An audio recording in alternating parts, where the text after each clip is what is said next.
Avant qu'on commence, n'oubliez pas de vous abonner à notre infolette pour recevoir nos super checklists. Et aussi, nous suivre sur LinkedIn et sur Instagram pour ne rien manquer.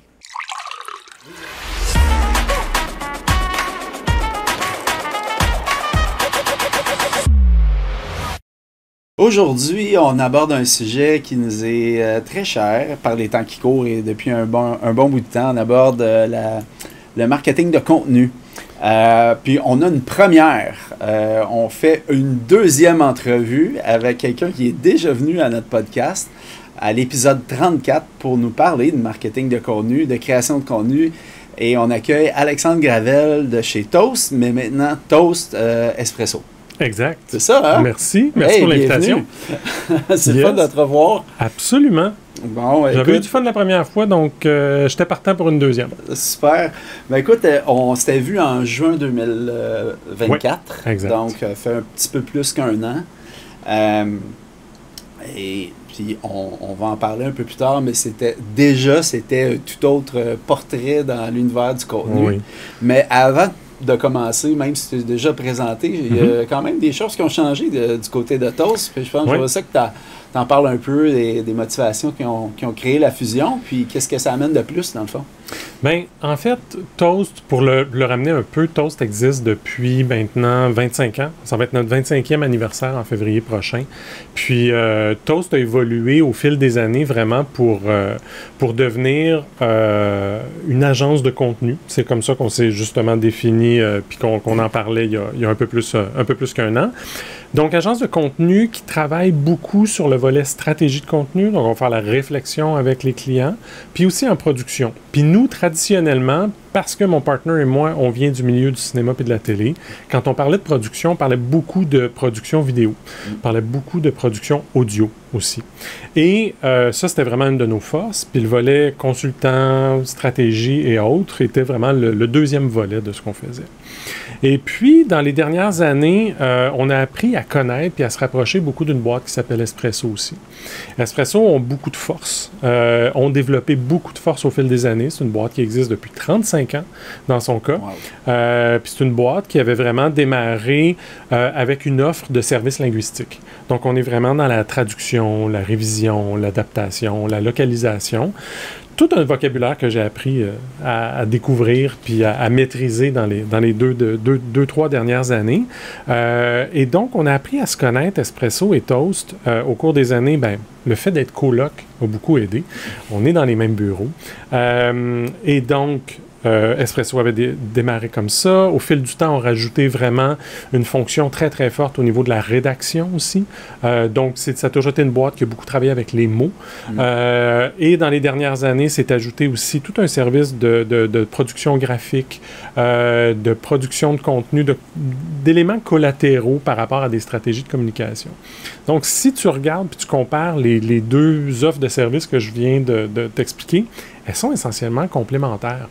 Nous, on amène un volet stratégie très fort dans l'équation. On amène la capacité de production audiovisuelle aussi. Et du côté d'Espresso, c'est tout ce qui est beaucoup au niveau des mots, la rédaction, les services linguistiques, comme j'en parlais, mais la production graphique, puis la direction artistique aussi. Donc, on a commencé à jaser, Olivier Coulresse et moi, dans les derniers mois, dans la dernière année, pour en arriver vraiment à une conclusion qu'en mettant nos forces ensemble, je pense qu'on va être capable de faire quelque chose d'assez fantastique. On a une cassette à l'interne qu'on répète, les membres de l'équipe commencent à rouler les yeux un peu, là, mais on vise vraiment le 1 + 1 = 3. Fait que c'est vraiment comme ça qu'on l'apporte. Et puis, je dirais que là, ça fait quelques mois. Et puis, ça commence vraiment à prendre forme. On close nos premiers mandats ensemble, des mandats conjoints, dans le fond, des mandats qui vont chercher les différentes expertises. Puis, on est vraiment content. Non, ben, en tout cas, félicitations.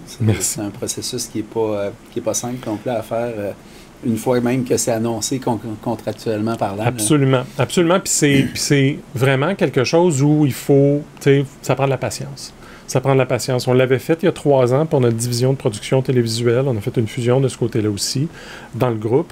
Et puis, vraiment, il faut juste prendre le temps que tout le monde apprenne à se connaître et qu'on trouve les bonnes façons de travailler ensemble. Il ne faut pas trop les forcer. Écoute, rentrons dans le vif du sujet, puis merci de te prêter au jeu parce qu'il y a beaucoup de choses qui ont changé dans le portrait depuis ce temps-là. Notre monde marketing at large évolue très, très rapidement.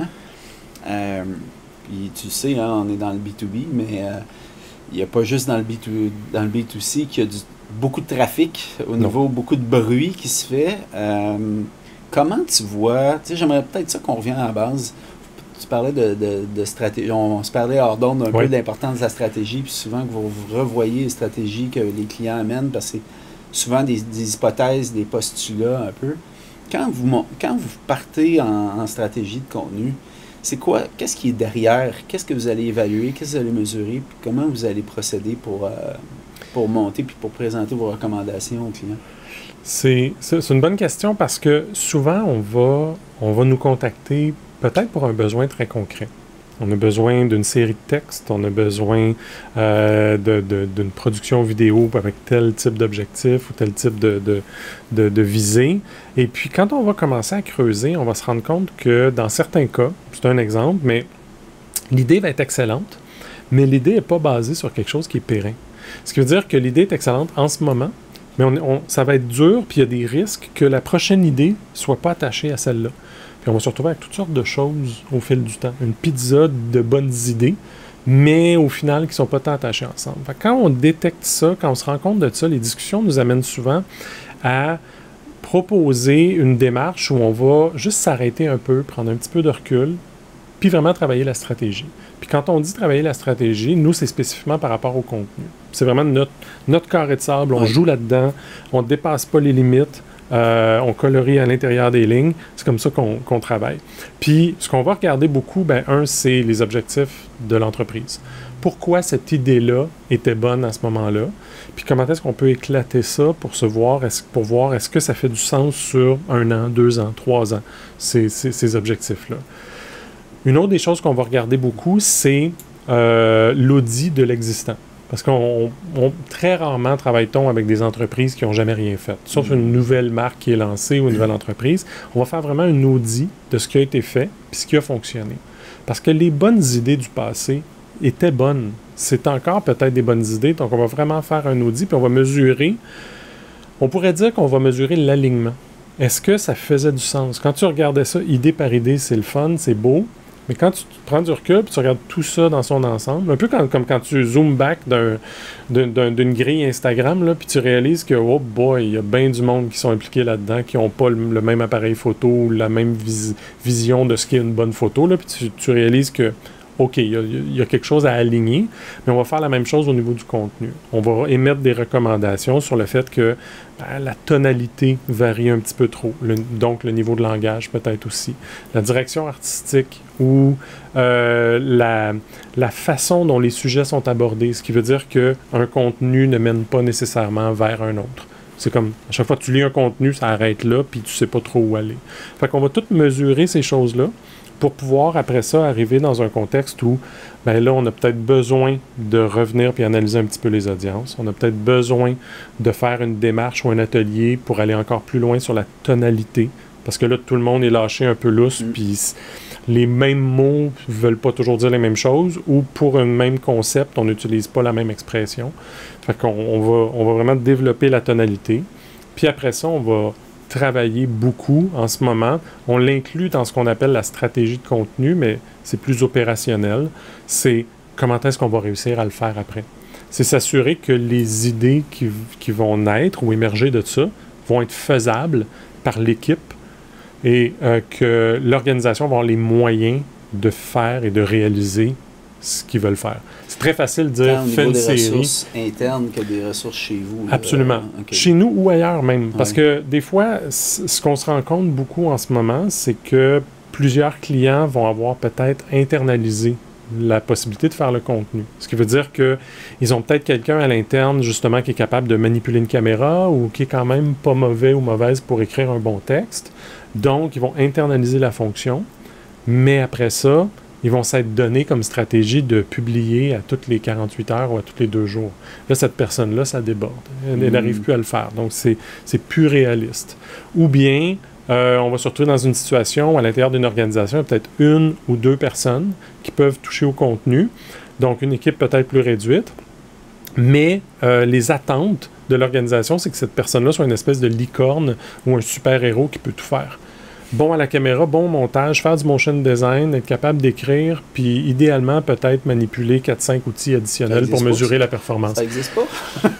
En fait, le problème, c'est que ça existe.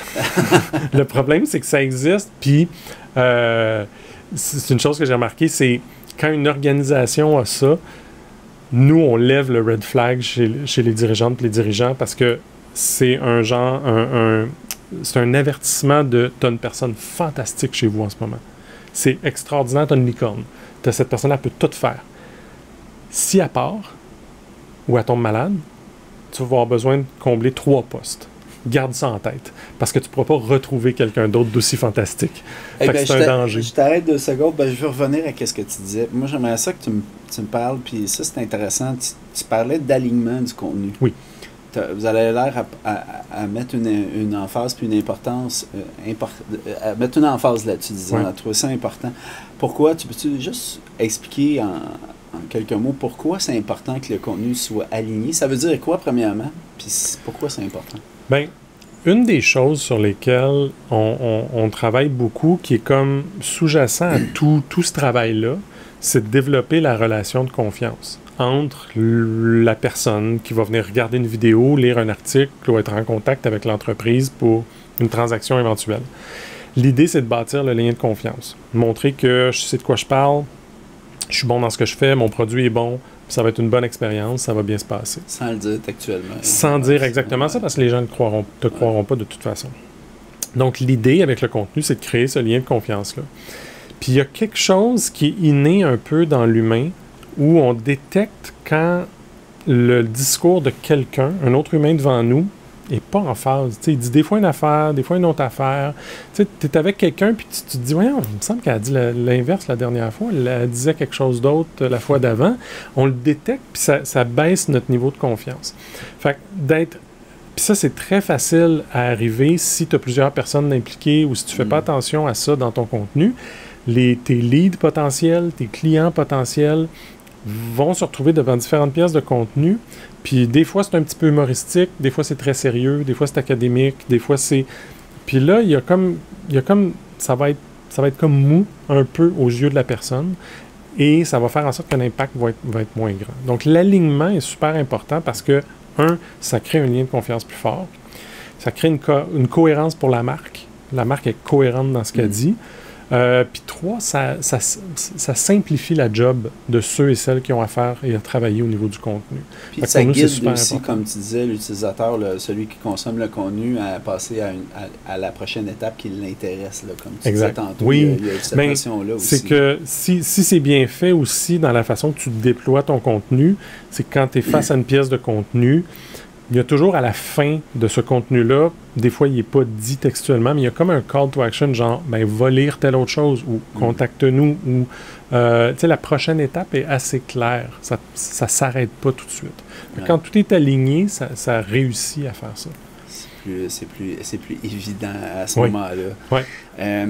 Quand vous parlez, est-ce que, j'ai oublié de te demander tantôt, avec Espresso, est-ce que vous faites de la distribution aussi? On en fait. Vous avez un œil aussi au niveau de la stratégie de distribution? Absolument. Okay. Une des choses que j'ai oublié de mentionner dans la stratégie, justement, c'est toute la notion, une fois qu'on passe le volet audience, tonalité, on embarque après ça dans 2 autres volets très importants qui sont, les piliers de contenu. Donc, c'est quoi les grandes thématiques que la marque va aborder? Puis après ça, nous, on développe en dessous de ça ce qu'on appelle les séries de contenu. C'est-à-dire, sous un pilier, on va te donner 15-20 idées de sous-thématiques que tu peux, après ça, décliner en 10-12 pièces de contenu au fil du temps. Fait que tu as comme déjà ton jeu de cartes avec lequel tu vas jouer, mais en parallèle à ça, il y a toute la notion des plateformes. Donc, les plateformes, c'est de décider sur quelle plateforme on va déployer, mais surtout, pourquoi. Donc, c'est la vocation des plateformes. On se fait souvent un atelier dédié à ça, qui est de dire, OK, quelles sont les plateformes sur lesquelles on est en ce moment? Puis là, des fois, ce qui est très drôle, c'est qu'on va dire « Et pourquoi vous êtes sur telle plateforme? » Puis là, des fois, tu commences, tu les descends, une après l'autre. Puis là, maintenant, il y a une plateforme, je ne sais pas pourquoi, là, ça pourrait être Pinterest, mettons. Une entreprise B2B sur Pinterest. OK? Tu dis, pourquoi tu es là? Bah, c'était Amélie, il y a 3 ans, qui nous a dit que c'était une bonne idée d'essayer ça. Vous êtes encore là? Oui. Pourquoi? On ne sait pas. Bon, mais peut-être qu'on va l'éliminer. Puis la vocation des plateformes va faire en sorte que, à un certain moment, on commence à voir qui on rejoint sur quelle plateforme et pourquoi. On n'envoie pas une fusée sur la Lune. C'est pas très compliqué, mais c'est de s'assurer de se poser les bonnes questions. Ce qui fait qu'après, quand vient le temps de gérer le contenu, on sait pourquoi chaque pièce de contenu va avoir ce format-là. C'est parce qu'elle s'en va sur telle plateforme. L'infolettre, le magazine imprimé s'il y en a un, tel réseau social, le site web, etc. OK. Bon. Ça va de soi. Mais vous avez... C'est ça, j'étais curieux par rapport à ça. Tu sais... quand on s'est parlé en juin 2013, 2013 non, ça... excuse-moi, 2013, ça c'est loin, juin 2024, ouais. L'épisode 34, parce que je pense que c'était le 13 juin qu'on l'avait sorti. Écoute, ben, il y avait, c'était déjà, on était déjà à l'ère de l'IA, mais ouais. Sauf que je me suis rendu compte, j'ai lu le transcript hier pour me préparer à notre rencontre aujourd'hui, qu'on n'avait même pas abordé le sujet, même pas proche. Là. Non, c'est vrai, ça bouge très, très vite. À peine un an. Puis je pense qu'il n'y a pas une journée ou même une heure où quand je regarde mon fil d'actualité LinkedIn, je vois pas quelque chose qui est orienté du contenu qui touche à l'IA, ouais. Qu'est-ce qu'on fait avec ça, les meilleures pratiques, les ci, les ça. Ouais. Je te demandais pas de regarder dans ta boule de cristal, là, parce que ça serait beaucoup demandé. Mais... comment gérer ça? On en fait du contenu ici, puis on s'en sert de l'IA, puis nos pratiques. Ben, de toute façon, on s'est doté de pratiques. Mm-hmm. On n'en avait pas du tout il y a un an. Là. Je pense qu'on s'est rendu compte, tu l'utilises. Puis, chacun a son... ça faisait plus bring your own qu'on IA. L'utilisait, mais c'est ça, là, tout le monde l'utilisait un peu comme... Donc, qu'est-ce qu'on fait avec ça? Comment on s'en sert? Fait que, j'ai plusieurs questions là-dessus. Ouais. Premièrement, allons-y au niveau stratégique. Mm-hmm. Qu'est-ce que ça a changé dans le portrait? Ça a changé dans le portrait qu'en ce moment, de la façon dont les stratèges l'utilisent, c'est entre autres dans l'analyse de données. Je parlais de l'audit tantôt, là, de faire un audit vraiment de l'existant. Très souvent, on va sortir des gros fichiers Excel, des gros tableurs qui vont nous donner beaucoup de data sur la performance passée du contenu. Un peu de Google Analytics pour les billets de blog, un peu de MailChimp ou peu importe la plateforme CRM qui est utilisée pour le data des infolettres. Même chose sur les réseaux sociaux. Puis après ça, ce qu'on va faire, entre autres, c'est que plutôt que passer plusieurs heures à essayer de faire cadrer ces chiffres-là ensemble pour se sortir des insights, on va utiliser, peu importe le modèle ou l'outil, on va poser des questions aux chiffres. On va demander de quoi avaient l'air les chiffres entre le premier trimestre et le deuxième trimestre, globalement, quand on compare toutes les plateformes confondues. C'est quand même une job ardue, là. Mm. Puis, un stratège senior, c'est peut-être pas là qu'il va avoir le plus de fun. Puis même quelqu'un qui est en début de carrière en stratégie, je trouve ça dommage d'y donner cette job-là, de dire, tu peux-tu passer 2 jours à mettre des chiffres ensemble, puis juste essayer de les aligner pour qu'on puisse regarder les trimestres. Tandis qu'avec l'IA, on est capable de poser la question. Après ça, de poser un jugement, est-ce qu'on sent qu'il nous a donné une vraie réponse, une bonne réponse, ça c'est toujours un enjeu. Mais surtout après, de passer plus de temps à réfléchir pourquoi les résultats du deuxième trimestre étaient plus forts que le premier trimestre. Au lieu d'avoir passé le 3/4 du temps à essayer de sortir les résultats, puis de vite essayer de tirer une conclusion, je trouve qu'on passe plus de temps à réfléchir sur les résultats plutôt que de les sortir. Fait qu'en stratégie, il y a ça. Le deuxième élément qu'on veut faire, ça c'est plus la boule de cristal, c'est de commencer à être vraiment en mesure de regarder aussi au niveau visuel. De regarder l'alignement, là, mais l'alignement au niveau de la direction artistique. Y a-t-il une évolution? Y a-t-il un rebrand à un moment donné? Y a-t-il quelque chose qui vaut la peine d'être exploré? Et après ça, dans l'audit, une chose qu'on fait très souvent aussi, mais qu'on ne peut pas faire au niveau de la performance, mais c'est faire un audit de la compétition.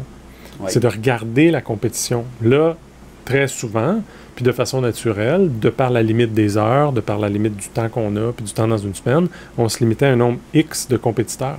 Mais si là, on a potentiellement la capacité de commencer à vraiment élargir puis de regarder plus loin. On travaille avec certaines universités, donc on regarde ce que les autres universités font sur les réseaux sociaux, puis en termes de contenu, sur leur magazine ou leur publication destinée aux étudiants versus les futurs étudiants ou autres. Bien, avant, on avait peut-être le temps d'en regarder 3-4 autres. Mais là, on est en train de développer des outils ou des façons de faire qui vont nous permettre d'en regarder 15 autres dans d'autres pays, puis de regarder dans d'autres langues aussi.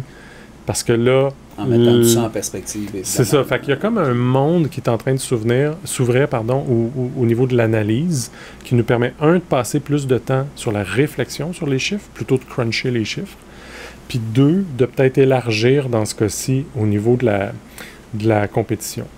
Puis après ça, toutes les autres étapes que je mentionnais après, la tonalité, le niveau de langage et tout, on est vraiment en train de regarder aussi comment intégrer ça.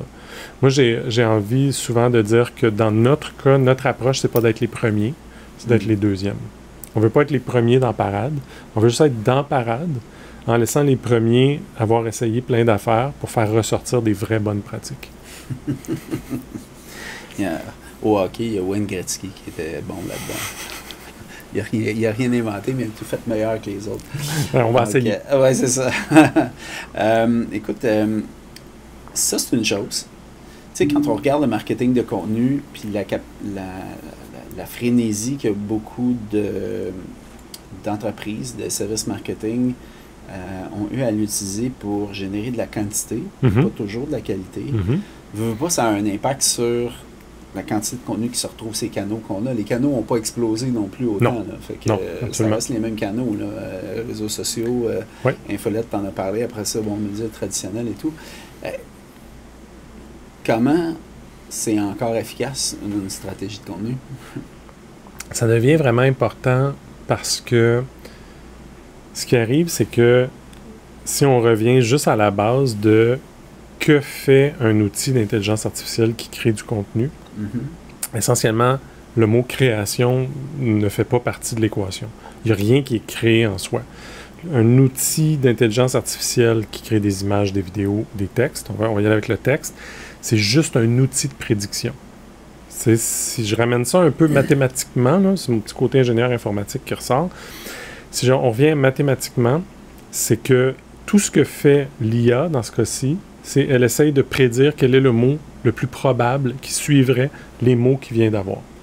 Donc, pour créer un texte, une phrase, il part avec un contexte, il se dit le premier mot, ça devrait être pas mal celui-là. Bon, maintenant que j'ai ce contexte-là, puis ce premier mot-là, le deuxième, ça devrait être celui-là. Le troisième, celui-là. Le quatrième, celui-là. Qu'est-ce que ça veut dire, ça? C'est que, essentiellement, ça crée le texte le plus générique possible. Ça crée le texte, l'image ou la vidéo, la plus commune possible, parce que lui, tout ce qu'il veut faire, c'est de trouver le mot le plus commun qui suivrait les autres mots. Pourquoi je dis tout ça? C'est que, essentiellement, ce que fait une IA quand on lui demande de créer un texte, c'est de créer un texte qui est le plus général possible. Moi, j'appelle ça un texte beige. Il n'y a pas de couleur. C'est un texte là où tu pourrais changer le logo en haut, en mettre un autre, puis ça marcherait. On veut éviter ça. Fait que dans nos stratégies de contenu, on va travailler la tonalité. On va travailler la posture de la marque. Les plateformes, tout le monde va pas mal avoir les mêmes plateformes. Mais là où la marque peut se distinguer, c'est sa façon de s'exprimer. C'est une marque qui est bold ou c'est une marque qui est plus... Je t'arrête parce que j'ai trippé sur ton article avec les archétypes. Oui, c'est ça, exact. Ouais, c'est quoi la posture? C'est quoi la posture de la marque? Ouais. Peux-tu l'expliquer un peu? Excuse-moi, je t'interromps là-dessus. Non. C'était trop intéressant. Non, j'ai tellement de fun à parler de tout ça. Il n'y a vraiment pas de problème. Mais justement, allons-y là-dessus. Je parlais justement du fait que si le texte est beige par l'IA, on veut vraiment bâtir des stratégies de contenu puis de la tonalité de marque qui fait en sorte que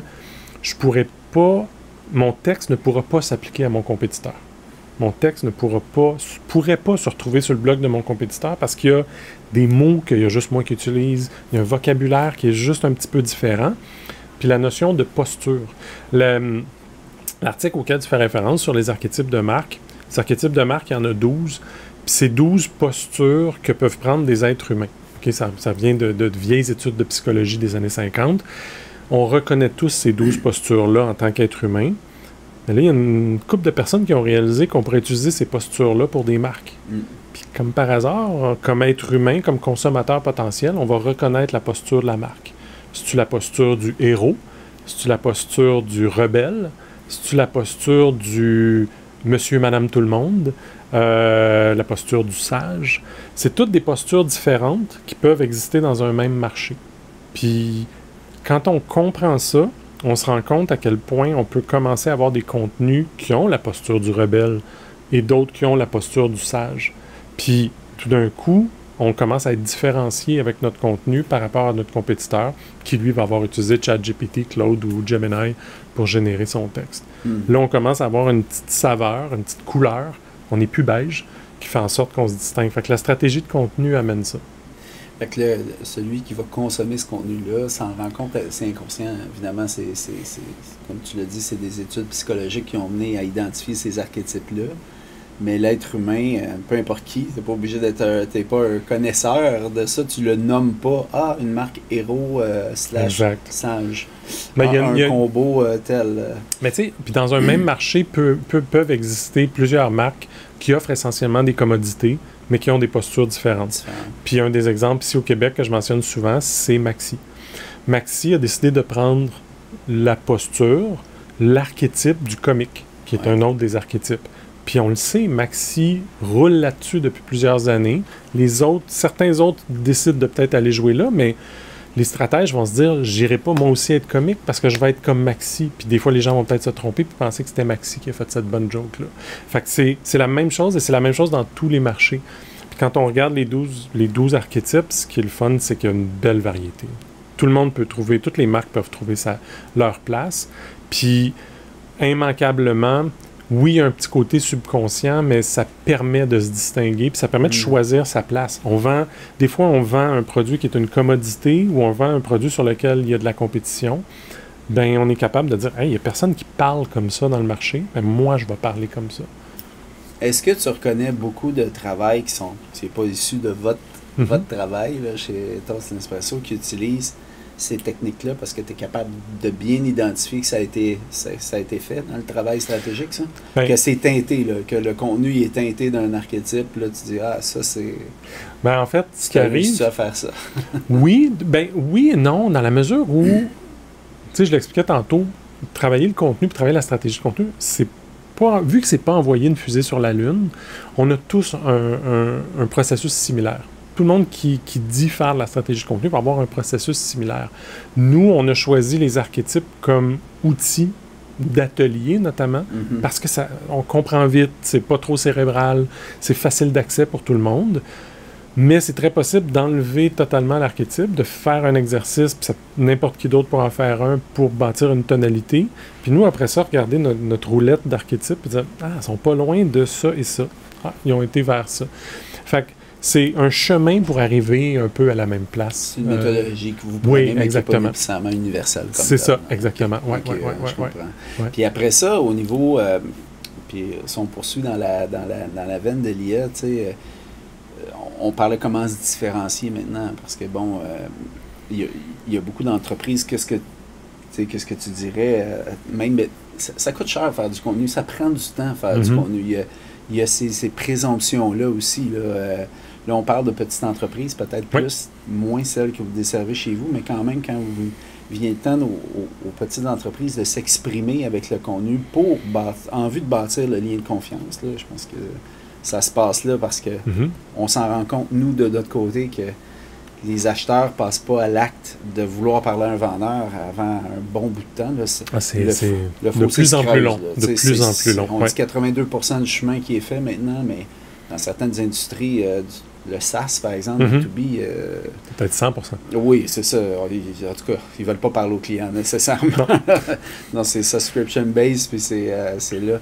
Mais c'est quoi le genre de conseil que tu donnerais aux micro-équipes qui doivent faire du contenu, mais qui servent de l'IA, ou est-ce qu'on le met de côté complètement, ou comment tu regardes? Non, il y a des bons... il y a plein de pratiques qui se mettent en place qui font beaucoup de sens. Une des choses, je reviens un peu avec ma définition de ce que fait une IA générative de tantôt, là, qui trouve juste la chose la plus commune qui pourrait suivre ce qui se passe en ce moment. Et au même titre qu'elle est capable de détecter quelle est la plus probable suite à ce qui se passait, elle est aussi très, très bonne à détecter ce qui manque. Parce que si elle est bonne à trouver des patterns, elle est très bonne pour découvrir qu'il y a un pattern avec un trou. Okay. Donc, ce qui est intéressant, entre autres, en contenu en ce moment, puis même nous, on l'utilise beaucoup à l'interne, c'est de faire un texte. Par exemple, on va toujours utiliser le texte à titre d'exemple. On peut faire un texte et de dire « Qu'est-ce qui manque? » C'est à ce type de personne-là que je m'adresse. C'est dans tel contexte, ça va se retrouver sur telle plateforme. Qu'est-ce qui manque? Et là, l'IA devient très bonne pour faire ressortir un « tu as peut-être oublié de parler de la problématique. Tu as peut-être oublié de parler de pourquoi tu as mis cette phrase-là.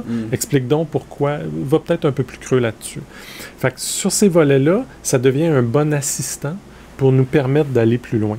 Donc ça, il y a ça.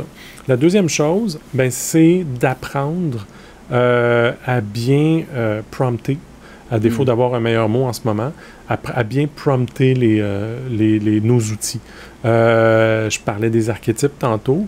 Les archétypes, c'est une notion qui fait partie un peu de la connaissance générale. Tout le monde n'en est pas conscient, mais ça fait partie de la connaissance générale. Tu peux très bien dire à ton ChatGPT, ton Gemini, ton copilote ou autre, je veux écrire à travers tel archétype. Il sait c'était quoi, parce que c'est basé sur des études, il y a de la documentation de la littérature là-dessus. Puis ça peut lui permettre d'écrire un petit peu moins beige. Juste un petit peu moins beige. Fait que déjà, ça aide. Fait qu'on est capable d'aller chercher une couleur là-dedans. Faire vérifier, ça c'est sûr. Brainstorming. Partir d'un contenu long form là, qui n'a pas été bâti nécessairement par l'IA, qui était validé. Puis après ça, le morceler. On parle de publications, réseaux sociaux, tout ça. Est-ce que c'est une pratique que tu conseilles qui serait quand même correcte de faire avec l'IA, par exemple? Bien, si on part sur la prémisse que si on lui demande de créer quelque chose, ça risque d'être beige, prenons quelque chose qui a beaucoup de couleurs, qui représente notre marque, qu'on est super fiers, puis demandons-lui de faire des versions courtes de tout ça. La couleur, elle va suivre. Ce qui veut dire de partir d'un long texte, puis de dire, fais-moi une version courte, fais-moi une accroche pour mon infolette, fais-moi 3 posts réseaux sociaux, puis fais-moi peut-être un petit blurb pour ma présidente qui s'en va devant la chambre de commerce, puis qui pourrait peut-être dire ça à la fin de son speech, son intervention, son allocution, c'est le mot que je cherchais. Ça, l'IA va être très bonne pour faire, justement, l'intelligence artificielle va être très bonne pour faire une version courte de ça, puis morceler. Le problème, c'est quand on s'attend à des merveilles à partir d'une phrase. Tu sais, genre, je te donne une phrase, fais-moi un roman. L'inverse, dans le fond. Boys, là, ça va partir, ça va chirer à gauche puis à droite, puis ça va aller... C'est là qu'on arrive avec du contenu beige. Du contenu beige, puis des fois des trucs vraiment weird. Oui, effectivement, on en a vu. Oui. Puis au niveau... puis regarde, tu sais, je pense que on voit la chose évoluer, puis je pense que c'est difficile à prédire, mais qu'est-ce que tu vois actuellement comme nouvelle tendance au niveau du marketing de contenu, au niveau de la création de contenu? Qu'est-ce qui bouillonne en ce moment qui n'est pas nécessairement mainstream, mais que tu vois arriver tranquillement, parce que tu dois tenir au courant de ça aussi? Tranquillement, mais très vite. Il y a peut-être deux choses principales, puis une troisième qui me vient en tête. La première, c'est le danger du volume. Grâce et un peu à cause de l'IA, on est capable de faire du bon contenu un petit peu plus rapidement qu'avant. Et le danger, c'est d'en faire trop. Puis de moins réfléchir au contenu qu'on produit, puis qu'on produise du contenu juste parce qu'on avait le goût d'en faire beaucoup, plutôt que c'est vraiment un besoin ou une attente qu'a notre audience. Fait que l'enjeu de volume devient important. Puis je pense qu'on devrait prendre un peu de recul, réfléchir un peu plus, puis peut-être produire moins, mais produire mieux. Ça fait longtemps qu'on le dit, mais c'est encore plus vrai maintenant. C'est la première chose. La deuxième chose, c'est que, et ça, il y a une émergence super rapide en ce moment là-dessus, c'est le fait que les gens, les consommateurs, B2B, B2C, peu importe, utilisent l'IA comme outil de recommandation et outil de recherche. Ton 80X% dont tu parlais tantôt, là, il y a une proportion là-dedans qui commence à être à ChatGPT de demander c'est qui les 4 meilleurs fournisseurs potentiels dans ma situation actuelle, situés au Canada et qui ont une capacité de production de temps. Et il va te sortir une réponse. Nous, on vient de signer notre premier client qui nous a trouvé par ChatGPT. Il a fait une recherche en disant quelles sont les meilleures agences. On n'a pas sa requête exacte, on essaie de l'avoir, mais on veut regarder avec lui. Mais il a fait la requête. On était dans la shortlist de 3 qui est ressorti. Il nous a appelé, on a signé. Et je pense qu'il n'a même pas été sur notre site web. Savez-vous pourquoi? Ben, une des choses, c'est notre présence en contenu qu'on a déjà depuis longtemps sur le web. Donc, ça nourrit les outils. Ce qui fait en sorte qu'on a une présence dans l'esprit des intelligences artificielles. Et de plus en plus, on va devoir réfléchir à ça. Là, on réfléchissait en optimisation pour les engins de recherche, en SEO, il y a quelques années. On commence, nous, à voir nos premiers appels d'offres arriver qui nous parlent de GEO, de Generative Engine Optimization. LLMO, GEO, exactement. tout ça. Comment on optimise pour ces outils-là, pour être présent dans ces outils-là. Fait que ça, c'est les premières choses. Puis ça arrive très vite. Nous, on commence à le voir, mais il y a des sites qui le voient de façon beaucoup plus poussée sur le fait que le trafic diminue beaucoup. Parce que là où les gens trouvaient les réponses via Google avant, puis allaient visiter le site pour trouver la réponse, maintenant, exactement, ChatGPT ou autre va te donner la réponse. Elle vient de ton site. Il va peut-être sûrement mettre un lien puis citer que ça venait de là, mais il n'y a personne qui va cliquer là-dessus. Mais ça venait de là et la réponse est devant eux. Ils n'ont plus besoin de visiter de site web. Donc, on se retrouve dans une nouvelle dynamique qui commence à shifter, à s'ajuster un peu. Fait que ça, c'est un deuxième élément super important. Puis le troisième que je découvre, nous, d'un point de vue d'agence, c'est qu'on va tous devenir un peu des gestionnaires de produits. Puis on n'a jamais voulu l'être. Qu'est-ce que je veux dire par là? C'est que quand on dit qu'on va entraîner une intelligence artificielle sur nos produits, sur notre industrie, sur nos trucs, c'est super. On a un Gemini, un GEM qui appelle, qui a été adapté sur notre base de connaissances, puis qui aide notre service à la clientèle ou nos vendeurs à pouvoir bien répondre aux questions clients. Mais ça, essentiellement, ça devient un produit à l'intérieur de ton organisation. Il va falloir que tu le gères. Il va devenir périmé, il va manquer des informations dedans, on va découvrir qu'il donne des drôles de réponses une fois de temps en temps. Fait que tout d'un coup, avant, on se promenait avec des cartables, puis c'était facile à gérer, jadis. Maintenant, on se promène avec un chat GPT qui a été personnalisé pour l'organisation, mais c'est un produit qu'il faut gérer maintenant. Puis on n'a pas encore des gestionnaires d'IA dans nos organisations. Nous, on a la chance d'avoir quelqu'un à la direction, justement, opération puis innovation, qui à l'interne, qui nous aide à développer nos propres outils, mais aussi de commencer à former des clients là-dessus. Mais on se retrouve avec une nouvelle réalité où on veut ces outils-là, mais il va falloir les gérer, ces outils-là. Puis je les appelle même des petits produits à l'interne. Mais c'est vrai, c'est tellement vrai. J'avoue que peut-être dans la réflexion aussi même d'achat, là, tu sais, de fusion d'entreprise, tu achètes ça. Je n'ai même pas pensé à ça. Ça devient comme un actif parce que supposer qu'on travaille tous avec le même compte, là, on est une petite équipe ici, là, ou avec 2 comptes. Là. Du jour au lendemain, c'est une mine quand même d'or d'informations parce que l'IA générative a appris de nos différents comptes clients parce qu'on pose des questions. Je veux dire, on le nourrit constamment. Tu ne veux pas perdre ça.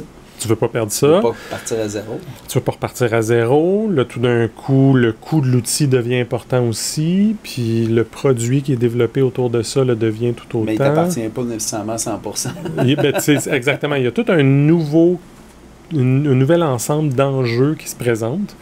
Parce que l'autre jour, je parlais avec une marque qui, elle, a essentiellement très rapidement donné une licence de ChatGPT à tout le monde, pro, dans l'organisation. C'est une start-up, c'est très tech et tout, fait que ça fit avec eux.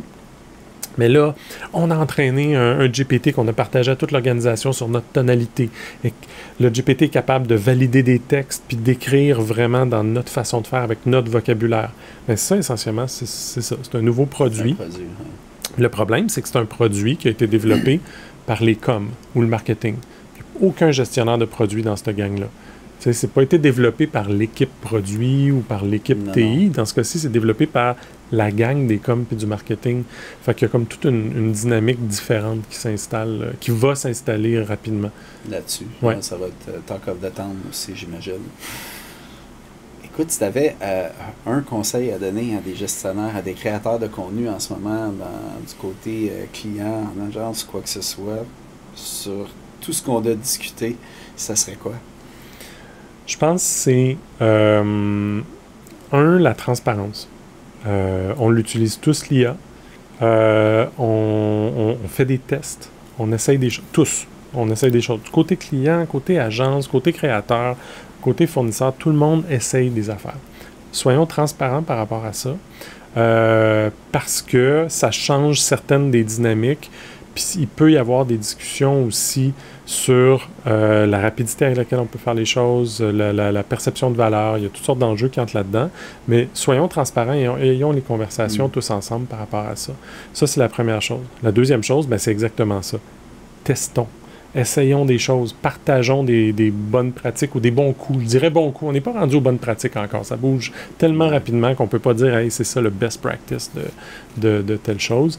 Mais échangeons sur les bons coups. Puis ça, je dirais que c'est beaucoup ça. Fait que ça, c'est beaucoup lié à l'IA. Par rapport au contenu, faire attention au contenu beige. S'assurer de développer une approche qui soit pérenne par rapport à la stratégie ou à la raison d'être du contenu qu'on produit. Pas juste parce qu'on est sur telle plateforme qu'il faut publier à une fréquence X ou Y. Réfléchissons à ce qu'on fait. Ça revient beaucoup aux bases, mais des fois, on les oublie, les bases, quand les choses bougent très, très vite. Fait que je dirais que c'est certaines de ces choses-là. Merci Alexandre, c'est vraiment, vraiment super intéressant. Allez, ça me fait plaisir.